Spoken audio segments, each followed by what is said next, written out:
It started with a video. By the end of lunch, nearly every phone in the school had it. Someone had taken the security footage from the fight and cut it up.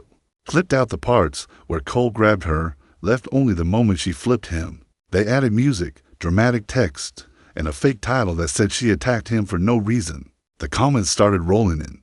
Some people believed it. Others didn't know what to think. But the damage had already started. She stood in the hallway, watching the screen on someone else's phone. She didn't say anything, didn't argue or panic. But she saw Belle standing just a few steps away, smiling like she'd already won. That quiet, smug look that said this is only the beginning. She didn't play into it. She turned and walked straight to the office. When she stood in front of Principal Ellis, she was calm, like always. "I need a meeting," she said. "Another one?"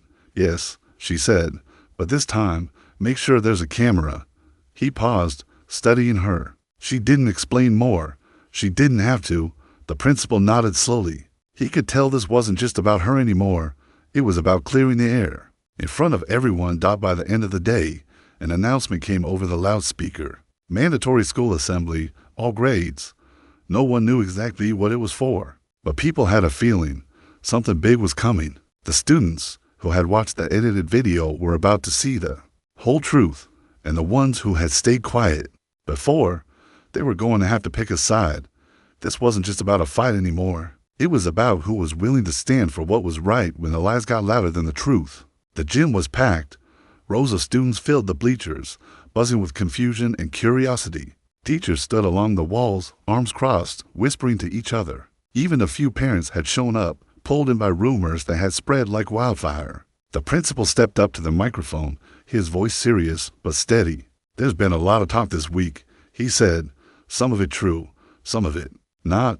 Today, you're going to see what really happened." The lights dimmed.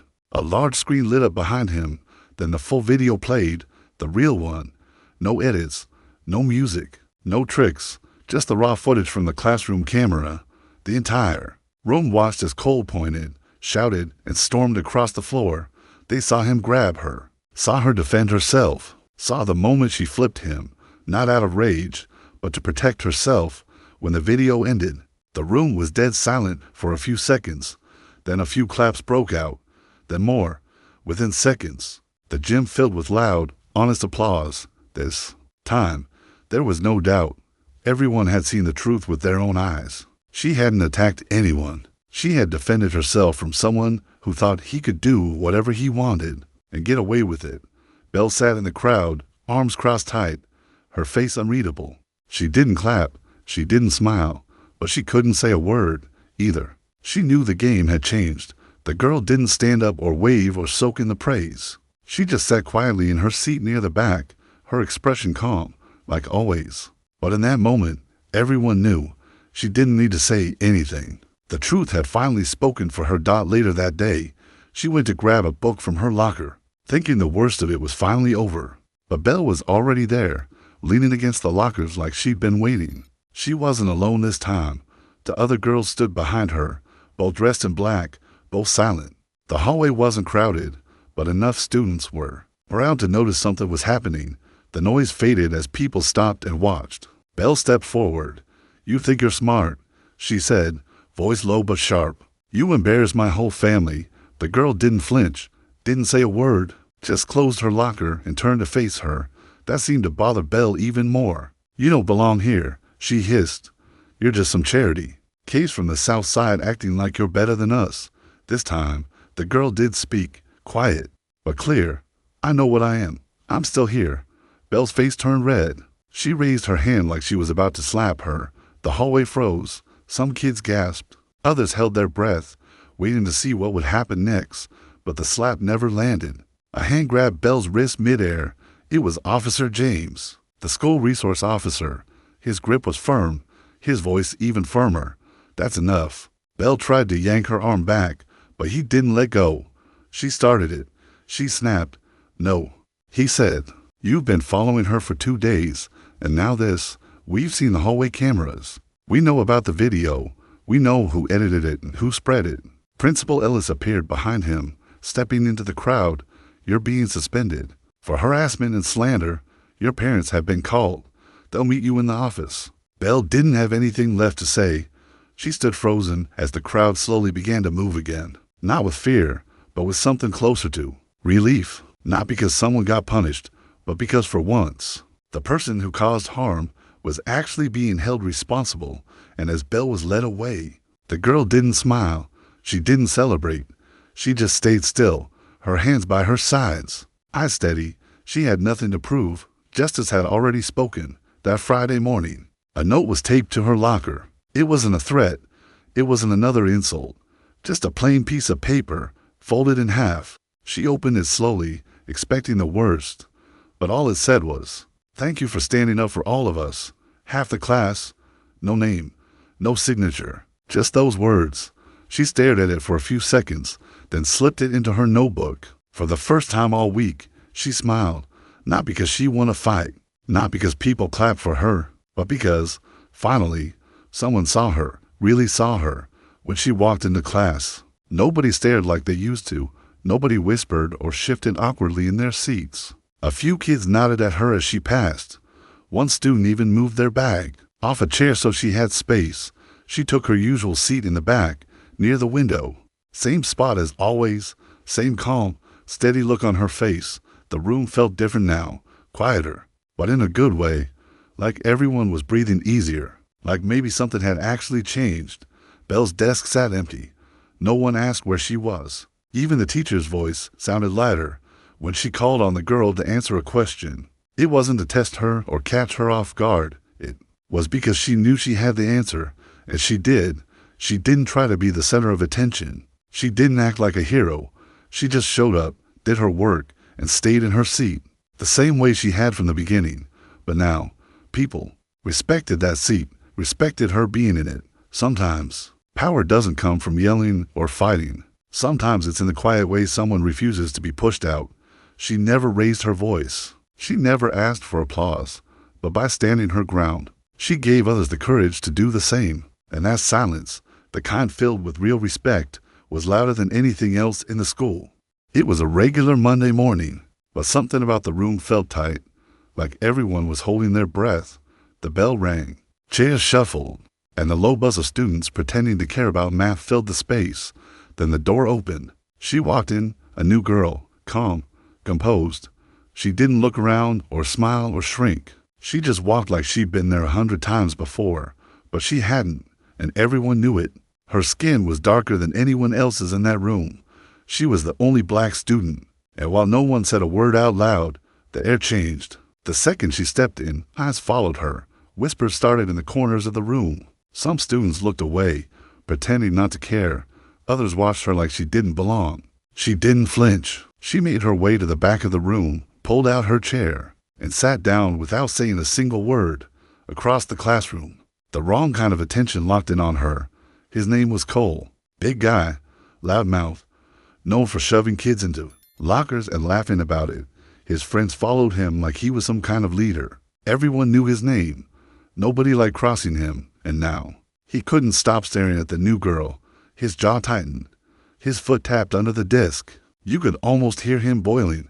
Miss Larson was writing on the board, going on about fractions. Nobody cared, not even her. Everyone in that room had stopped listening.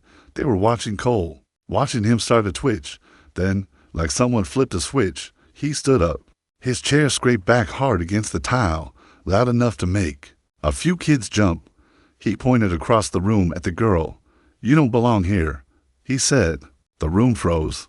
No one moved. Even the teacher paused, whiteboard marker still in her hand. "Cole, sit down," Miss Larson said. But he didn't. He pointed again, louder this time. "She doesn't belong here. Why is she even in this class?" Nobody answered. The teacher didn't even try to stop him now. She just stood there, stuck. The girl looked up, not scared, not even surprised, just steady. "Sit down," she said, calm, clear, like she wasn't talking to a bully, but to a barking dog. Cole laughed, but it wasn't the kind people join in on. It was cold and sharp. "Oh, you think you're tough," he said. Then he started walking, big steps, heavy boots hitting the floor with each stomp. The class held its breath. He walked right up to her desk, towered over her, started yelling again. Something about how she thought she was better than everyone else. Something about how she didn't belong in his school. She still didn't move. Then he reached for her arm, tried to pull her out of her seat. That's when everything shifted. That's when the entire room changed in an instant. But what she did next, nobody was ready for. His hand had barely touched her arm when the moment snapped. What happened next didn't feel real. 1 second, he was yanking at her desk, yelling in her face. The next, he was on the floor, hard.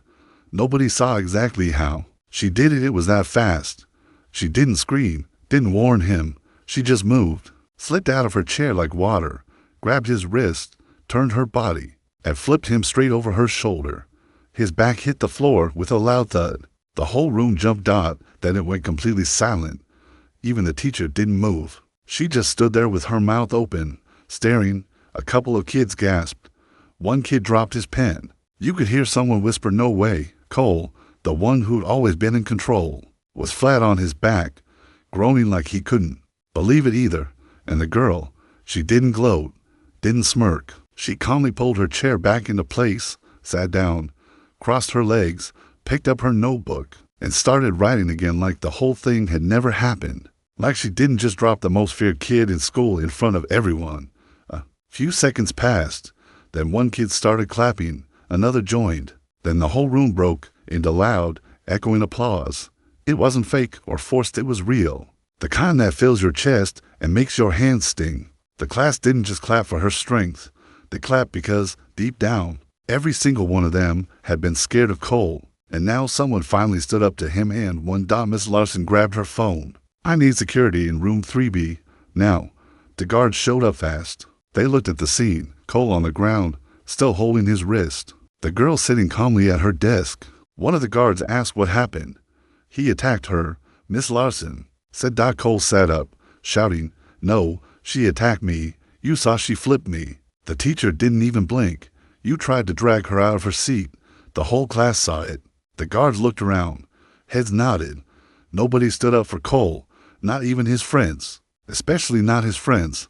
They picked him up off the ground. He kept yelling, saying she didn't belong, that she made him look weak.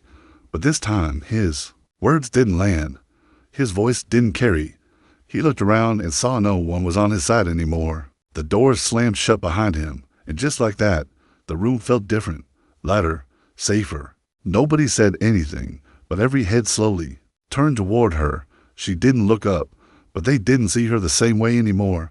Not with fear, not with pity. Now, they looked at her with respect. Not long after the classroom cleared out, she got called to the principal's office. She didn't look nervous, just packed up her things and walked down the hall, like she had nothing to prove. Principal Ellis was already waiting when she got there. Tall man, tired eyes. The kind who's seen too much and still tries to do what's right. He motioned for her to sit. "You okay?" he asked. "I'm fine," she said, simple and steady. He didn't push. "We're reviewing the footage, but honestly, we don't need it." The whole class saw what happened. She nodded. "I didn't start it." "I know," he said. Then he leaned back in his chair and looked at her differently. Not like a student in trouble, but like someone who'd just done something big. After a pause, he asked, "Where did you learn to move like that?" She gave a small smile for the first time all day. "My dad's a Marine." The principal raised his eyebrows and gave a short nod. That explained it. He didn't say much after that, just thanked her for staying calm and said they'd handle the rest. Back in the hallway, things weren't the same. People who hadn't said a word to her before stepped aside as she walked past. Not in fear, more like making room. A few students gave small nods. One even whispered, "That was crazy," in a good way. At lunch, the usual table she sat at was no longer half empty. Someone brought their tray over, sat nearby without saying much, the kind of silence that meant something had shifted. Even the teacher, who barely noticed her before, gave a quiet smile when she walked into class later that day. Not overly friendly, just respectful, but she didn't need smiles. She didn't care about being the center of attention. She didn't come to school to impress anybody. She came to learn, to survive, and to stay out of trouble. She'd spent her whole life working twice as hard just to be seen as equal. And now, for the first time, it felt like people finally understood that she wasn't just some quiet new kid. She was someone they should have never underestimated, The next day started out quiet, but that didn't last long. By second period, the door opened and someone new walked in. Not a teacher, not another shy freshman. She had a presence.